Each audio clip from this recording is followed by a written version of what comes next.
Hello, Ruckel Rams. My name is Tomassetti, and it's my honor once again to be with you for your Veterans Day commemorative event. Now, I am a retired Marine Corps colonel. I'm also the father to two former Ruckel Rams students, and of course, I am the husband to Mrs. Tomassetti. Now, usually when we're doing this, we're all together in the gym, so this one's going to be a little bit different. But 2020 has kind of been a year of doing things differently, and that's okay. We can do different. And at this time of year, all over the country, lots of different groups and organizations have Veterans Day commemorative events. So let's start with a little history. Just a little history, I promise. Because I think it's important to understand how Veterans Day came to be. And to do that, we've got to go all the way back to 1918, when on the 11th hour of the 11th day of the 11th month, a temporary end of fighting, or an armistice, was signed between the Allied nations and Germany in World War I. And that day would go on to be known as the day that was the end of the war to end all wars. And a year later, President Woodrow Wilson proclaimed November 11th as the commemoration of Armistice Day. And he said, "To us in America, the reflections of Armistice Day will be filled with solemn pride in the heroism of those who died in the country's service and with the gratitude for the victory."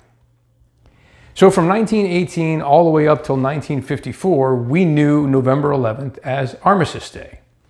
But then in 1954, the name would be changed to Veterans Day when President Eisenhower issued a Veterans Day proclamation that said, "I do hereby call upon all citizens to observe Thursday, November 11th, 1954 as Veterans Day.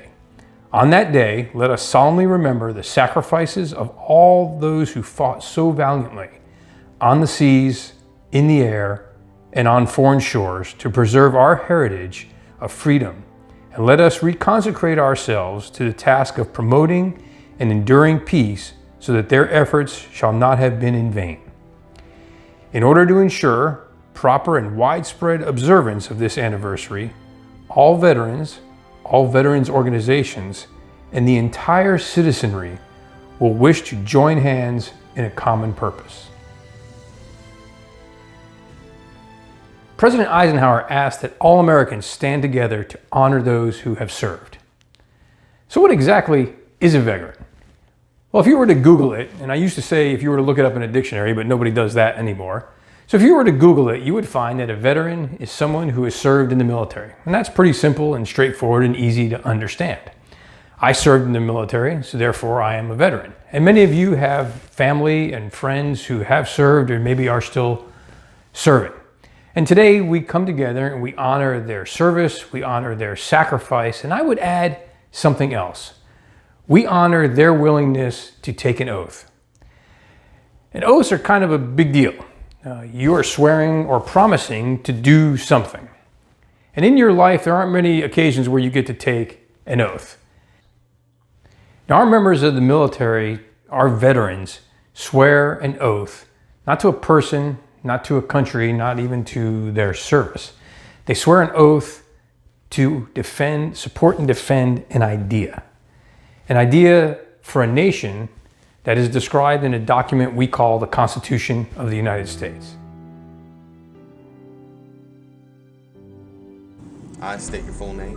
I, Native Air Lawson, Do solemnly swear do solemnly swear that I will support and defend I will support and defend the Constitution of the United States the Constitution of the United States against all enemies, and to bear true faith and allegiance to the same.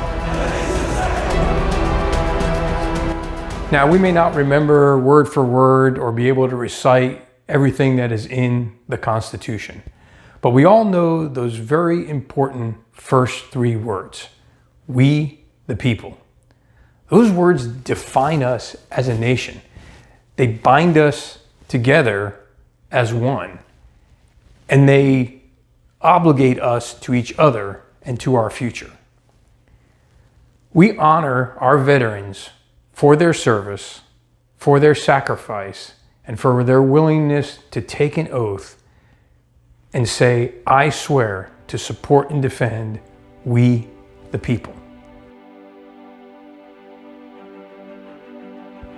Now, there's a picture I always talk about when I'm discussing the we part of being an American. And it's a very famous painting of General George Washington crossing the Delaware River.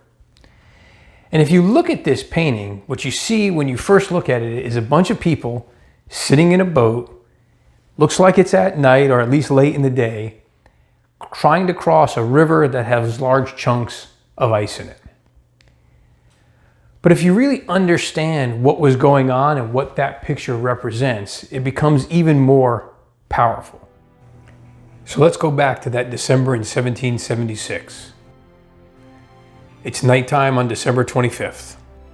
The American Revolution isn't going very well.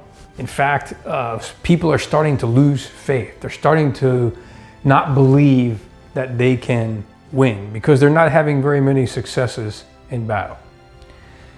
So General Washington comes up with an idea to try and attack that hopefully will surprise this British garrison in the town of Trenton, New Jersey, and maybe reinstill some faith and some passion for the cause of the revolution.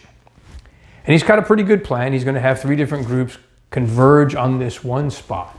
But in order to do that, they've got to cross the Delaware River. And from the get-go, pretty much everything goes wrong that night. 2 of the groups don't ever make it across the river. The one group where General Washington is leading does make it across. But there's a blizzard, and it delays them getting across the river. It delays them marching so that by the time they actually get to where that garrison was, it's daylight. They really have lost the element of surprise. But something amazing happens. They actually win that battle. But going back to the picture, when you look at this picture, can you imagine what it would be like to be in that flat bottom boat in the middle of a blizzard, in the middle of an extremely dark night, crowded together with a bunch of different people, many of whom you probably don't know. And if you look at the picture, you see that there's people from all different walks of life. There's farmers, there's soldiers, there's shop owners, there's blacksmiths. All of those people coming together for a common purpose. All of those Americans standing together in a crisis.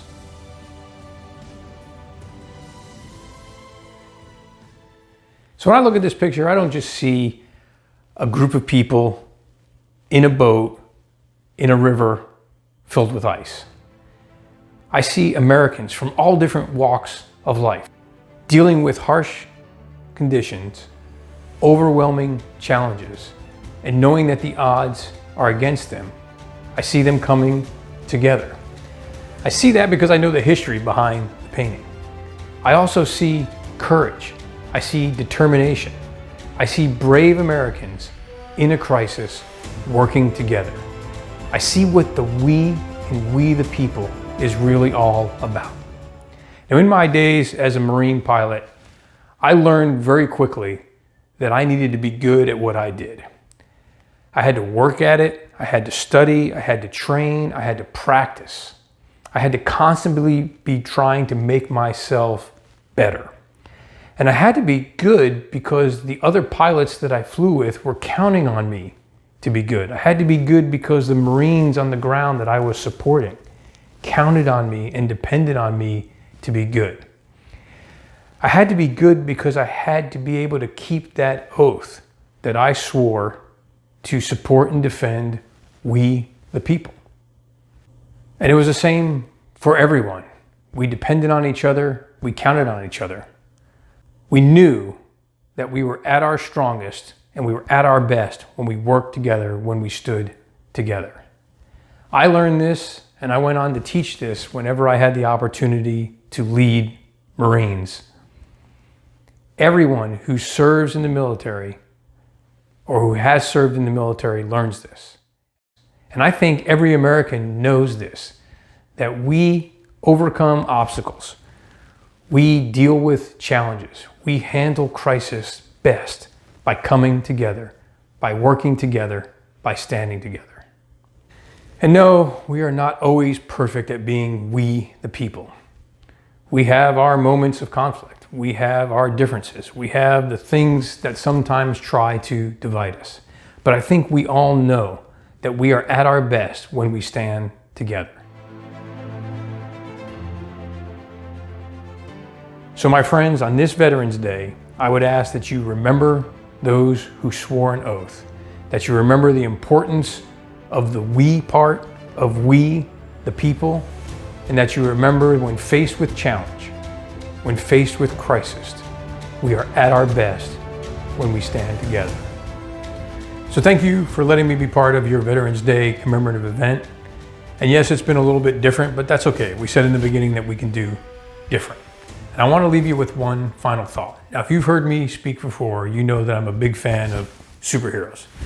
Not because I have any special powers or any special tools or can fly or anything like that. But I'm really into what superheroes are about. They're about saving the world. They're about making the world a better place. And I think even superheroes know that when they are faced with challenges, when they are faced with obstacles, when they are faced with crisis, they are at their best when they come together, when they work together, when they stand together. So this is your opportunity now to be a superhero. Ruckel Rams, assemble.